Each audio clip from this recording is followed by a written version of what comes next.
Hi ಸ್ನೇಹಿತರೆ, ಜೈ ಹಿಂದ್ ಎಲ್ಲರಿಗೂ ಕೂಡ. ಯಾರೆಲ್ಲ CISF central industrial security force ಅಂತ ಹೇಳ್ಕೇಶಂದ ಇದರಲ್ಲಿ ಕಾನ್ಸ್ಟೇಬಲ್ ಟ್ರೇಡ್ಸ್ಮನ್ ಹುದ್ದೆಗೆ ಯಾರೆಲ್ಲ ಅರ್ಜಿಗಳನ್ನ ಸಲ್ಲಿಸಿದ್ರಲ್ಲ, ಸೊ ನಿಮ್ದು ಬಂದು ಪ್ರತಿಯೊಬ್ಬರು ಕೂಡ ನಿನ್ನೆ ನಾನು ಲೈವ್ ಬಂದಾಗ ಕೇಳ್ತಾ ಇದ್ರಿ, ಸರ್ CISFನಲ್ಲಿ ಟ್ರೇಡ್ಸ್ಮನ್ ಹುದ್ದೆಗೆ ಅರ್ಜಿಗಳನ್ನ ಸಲ್ಲಿಸಿವಿ, ಅದನ್ನು ಫಿಸಿಕಲನ್ನು ಯಾವಾಗ ಕಂಡಕ್ಟ್ ಮಾಡ್ತಾರೆ, ಅದ್ರ ಬಗ್ಗೆ ಏನಾದರೂ ಅಪ್ಡೇಟನ್ನು ಕೊಡಿ ಸರ್ ಅಂತ ಹೇಳ್ಕೇಶಂದ. ಸೊ ಇದು ಬಂದ್ಬಿಟ್ಟು CISF ಟ್ರೇಡ್ಸ್ಮನ್ ಫಿಸಿಕಲ್ ಯಾವಾಗ ಕಂಡಕ್ಟ್ ಆಗುತ್ತೆ, ಇದ್ರ ಸಿಲೆಬಸ್ ಏನು, ಫಿಸಿಕಲ್ ಏನು ಅಂತ ಹೇಳ್ಕೇಶಂದ ಒಂದಿಷ್ಟು ನಿಮ್ಗೆ ಶಾರ್ಟ್ ಅಂಡ್ ಸ್ವೀಟ್ ಆಗಿ ಮಾಹಿತಿಯನ್ನು ಕೊಡ್ತಾ ಹೋಗ್ತೀನಿ, ಕರೆಕ್ಟಾಗಿ ತಿಳಿದುಕೊಳ್ಳಿ. ಓಕೆ, ಇಲ್ಲಿ ಬಂದ್ಬಿಟ್ಟು CISF ಅಂತಂದ್ರೆ ಸೊ ಪ್ರತಿ ವರ್ಷನೂ ಕೂಡ ಕಾನ್ಫರ್ಮ್ ಆಗ್ತಾನೆ ಇರುತ್ತೆ. ಇದು ಹುದ್ದೆ ಪ್ರತಿ ವರ್ಷನೂ ಕೂಡ ಕಾನ್ಫರ್ಮ್ ಆಗುತ್ತೆ.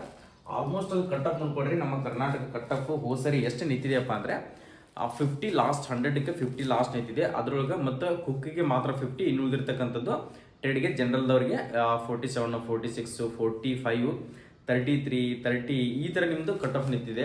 ಆದ ಕಾರಣಕ್ಕೋಸ್ಕರ ನೀವು ಯಾರೆಲ್ಲ ಅದಕ್ಕೆ ತಯಾರಿನ ಮಾಡೋದಿಲ್ಲ, ಸೊ ಈ ಸರಿ 60 ಅಂತ ಇಟ್ಕೊಂಡ್ಬಿಟ್ಟು ಜನರಲ್ ಕಾಸ್ಟ್ನವರು 60 ಅಂತ ಇಟ್ಕೊಂಡು ಟಾರ್ಗೆಟ್ ಮಾಡ್ಕೊಂಡು ಚೆನ್ನಾಗಿ ಸ್ಟಡಿ ಮಾಡ್ಕೊಡ್ರಿ. ಓಕೆ ಸರ್, ಇದಕ್ಕೆ ಫಿಸಿಕಲ್ ಏನಿರ್ತದ, ಸೊ ಯಾಕಪ್ಪ ಅಂತಂದ್ರೆ ಫಿಸಿಕಲ್ ತಯಾರಿನ ನಾವು ಈಗಲೇನ ಮಾಡ್ತೀವಿ. ಇಲ್ಲಿ ಬಂದ್ಬಿಟ್ಟು ನೋಡ್ಕೊಡ್ರಿ, ಫಿಸಿಕಲ್ ಏನಿರ್ತಪ್ಪ ಅಂದ್ರೆ 170 ಸೆಂಟಿಮೀಟರ್ ಪುರುಷರಿಗೆ ಹೈಟ್ ಇರುತ್ತೆ, ಆಲ್ಮೋಸ್ಟ್ ಅಲ್ಲಿ ಗೊತ್ತಿದೆ ಅಂತ ಅನ್ಕೊಳ್ತಾ ಇದೀನಿ. ಮಹಿಳೆಯರಿಗೆ 157 ಸೆಂಟಿಮೀಟರ್ ಮಹಿಳೆಯರಿಗೆ ಇರುತ್ತೆ. ಅದೇ ತರನಾಗಿ SC ಕೆಟಗರಿ ನೋಡ್ಕೊಡ್ರಿ 162.5 ಬಾಯ್ಸ್ ಇರುತ್ತೆ. ಅದೇ ತರನಾಗಿ ಮಹಿಳೆಯರಿಗೆ 150 ಸೆಂಟಿಮೀಟರ್ ಸೊ ಇರ್ತದ. ಸೊ ಇಲ್ಲಿ ಬಂದ್ಬಿಟ್ಟು ನೋಡ್ಕೊಡ್ರಿ, ಇದಕ್ಕೆ ಹೈಟ್ ಆಯ್ತು. ಹೈಟ್ ಆದ ನಂತರ ಸರ್ ರನ್ನಿಂಗ್ ಎಷ್ಟು ಇರ್ತದ, ಓಕೆ ಇದನ್ನ ರನ್ನಿಂಗ್ ಪ್ರಾಕ್ಟೀಸ್ ಮಾಡ್ಲಾರ್ದೇನೆ ಹೊಡಿಬಹುದಾ? ಇಲ್ಲ, ರನ್ನಿಂಗ್ ಅನ್ನ ಪ್ರಾಕ್ಟೀಸ್ ಮಾಡಲೇಬೇಕಾಗುತ್ತೆ. ಯಾವ ತರ ರನ್ನಿಂಗ್ ಇರ್ತದ ಅಂತ ನೋಡ್ಕೊಡ್ರಿ. ಪುರುಷರಿಗೆ ಮೇಲ್ ಕೆಡೆಟಿಗೆ ಬಂದ್ಬಿಟ್ಟು ರನ್ನಿಂಗ್ ಎಷ್ಟು ಇರುತ್ತಪ್ಪ ಅಂತಂದ್ರೆ 1600 ಮೀಟರ್ ರನ್ನಿಂಗ್ ಇರುತ್ತೆ. ಸೊ 6 ನಿಮಿಷ 30 ಸೆಕೆಂಡ್ನಲ್ಲಿ ನೀವು ರನ್ನಿಂಗ್ ಅನ್ನು ಓಡಬೇಕು. ಅದೇ ತರನಾಗಿ ಮಹಿಳೆಯರು ನೋಡ್ಕೊಡ್ರಿ, ಎಷ್ಟಿರ್ತಪ್ಪ ಅಂತಂದ್ರೆ 800 ಮೀಟರ್ ರನ್ನಿಂಗ್ ಇರುತ್ತೆ. 800 ಮೀಟರ್ ಅನ್ನ 4 ಮಿನಿಟ್ದಲ್ಲಿ ನೀವು ರನ್ನಿಂಗ್ ಅನ್ನ ಕ್ಲಿಯರ್ ಮಾಡಬೇಕಾಗುತ್ತೆ. ಸೊ ಇದು ಫಿಸಿಕಲ್ ನೀವು ಅನ್ಕೊಂಡಿರುವ ಹಾಗೆ ಈಸಿ ಕೂಡ ಅಲ್ಲ, ಟಫು ಕೂಡ ಅಲ್ಲ. ಆರಾಮ್ಸಾಗಿ ನೀವು ಪ್ರಾಕ್ಟೀಸ್ ಮಾಡಿದ್ರೆ ಪ್ರತಿಯೊಬ್ಬರು ಕೂಡ ಇದರಲ್ಲಿ ಫಿಸಿಕಲ್ನಲ್ಲಿ ಕ್ವಾಲಿಫೈ ಆಗುವಂಥ ಚಾನ್ಸಸ್ ಕೂಡ ಬಹಳಷ್ಟು ಇರ್ತದೆ. ಸರ್ ಇದು ಸೆಲೆಕ್ಷನ್ ಪ್ರೊಸೆಸ್ ಯಾವ ಥರ ಇರ್ತದಪ್ಪ ಅಂದರೆ, ಸೆಲೆಕ್ಷನ್ ಪ್ರೊಸೆಸ್ ಬಂದ್ಬಿಟ್ಟು ಈಗ ನೀವು ಆನ್ಲೈನ್ ಮುಖಾಂತರ ಅರ್ಜಿಗಳನ್ನ ಸಲ್ಲಿಸಿದಿರಿ. ಅರ್ಜಿಗಳನ್ನ ಸಲ್ಲಿಸಿರ್ತಕ್ಕಂಥವ್ರಿಗೆ ನಿಮ್ದು ಈಗಲೇನ ಅಡ್ಮಿಟ್ ಕಾರ್ಡನ್ನು ಬಿಡ್ತಾರೆ. ಅಡ್ಮಿಟ್ ಕಾರ್ಡನ್ನು ಬಿಟ್ಟ ತಕ್ಷಣ ನಿಮ್ಗೆ ಮೊದಲಿಗೆ ಇರತಕ್ಕಂಥ ಸೆಲೆಕ್ಷನ್ ಪ್ರೊಸೆಸ್ಸು ಮೊದಲಿಗೆ PET ಮತ್ತು PST physical efficiency test, physical standard test ಅಂತ ಹೇಳಿ ಕಂಡಕ್ಟ್ ಅನ್ನು ಮಾಡ್ತಾರೆ.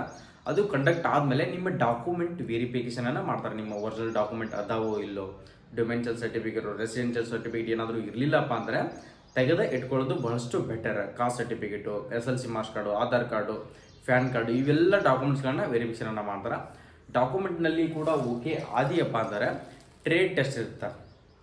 ಓಕೆ, ಕುಕ್ ಆಗಿದವರು, ಕುಕ್ಕು, ಬಾರ್ಬರು, ಕಾರ್ಪೆಂಟರು, ಟ್ರೇಲರು, ಇವು ಯಾವ್ಯಾವ ಹುದ್ದೆಗೆ ನೀವು ಅರ್ಜಿಗಳನ್ನ ಸಲ್ಲಿಸಿದಿರಲ್ಲ ಅದ್ರ ಬಗ್ಗೆ ಟ್ರೇಡ್ ನಾಲೆಜ್ ಬಹಳಷ್ಟು ಇಂಪಾರ್ಟೆಂಟ್ ಆಗುತ್ತೆ.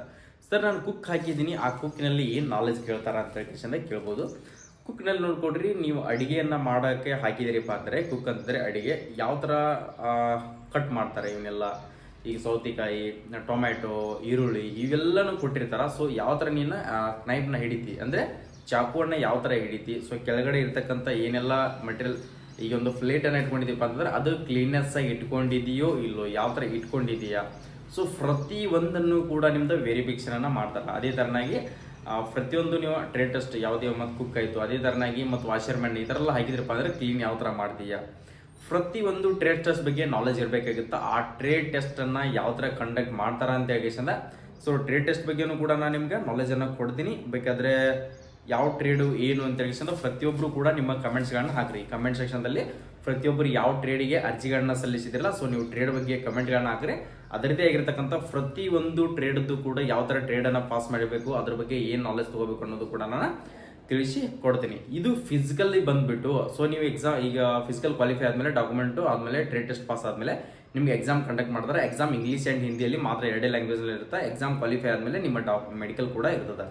ಓಕೆ, ಇಲ್ಲಿ ಬಂದ್ಬಿಟ್ಟು ಸೊ ನಿಮಗೆ ಫಿಸಿಕಲ್ ಬಂದ್ಬಿಟ್ಟು ಜುಲೈದಲ್ಲಿ ನೆಕ್ಸ್ಟ್ ಮಂತ್ ಎಂಡ್ ಆದ್ರೂ ಬರ್ಬೋದು, ಜುಲೈದಲ್ಲಿ ಫಸ್ಟ್ ವೀಕ್ ಆದ್ರೂ ಬರ್ಬೋದು. ಆದ ಕಾರಣಕ್ಕೋಸ್ಕರ ಪ್ರತಿಯೊಬ್ಬರು ಕೂಡ ಪ್ರಾಕ್ಟೀಸ್ ಮಾಡಿರಿ ಅಂತ ಹೇಳಿದ್ರೆ ನಾನು ರಿಕ್ವೆಸ್ಟ್ ಮಾಡ್ಕೊತಾ ಇದ್ದೀನಿ. ಪ್ರತಿಯೊಬ್ಬರು ಕೂಡ ಫಿಸಿಕಲನ್ನು ಚೆನ್ನಾಗಿ ಪ್ರಾಕ್ಟೀಸ್ ಮಾಡ್ಕೊಳ್ರಿ. ಓಕೆ, ನಿಮ್ಮ ಸ್ನೇಹಿತ ಏನಾದರೂ CISF ಹಾಕಿದ್ದಪ್ಪ ಅಂದರೆ ಅವನಿಗೆ ಕೂಡ ವಿಡಿಯೋನ ಶೇರ್ ಮಾಡ್ಕೊಡ್ರಿ.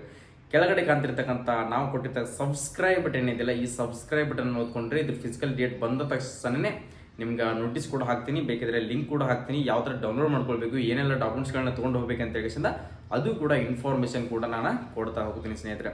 ಓಕೆ, ಎಲ್ಲರಿಗೂ ಕೂಡ ಆಲ್ ದಿ ಬೆಸ್ಟ್, ಒಳ್ಳೆಯದಾಗಲಿ. ಜೈ ಹಿಂದ್, ಜೈ ಕರ್ನಾಟಕ.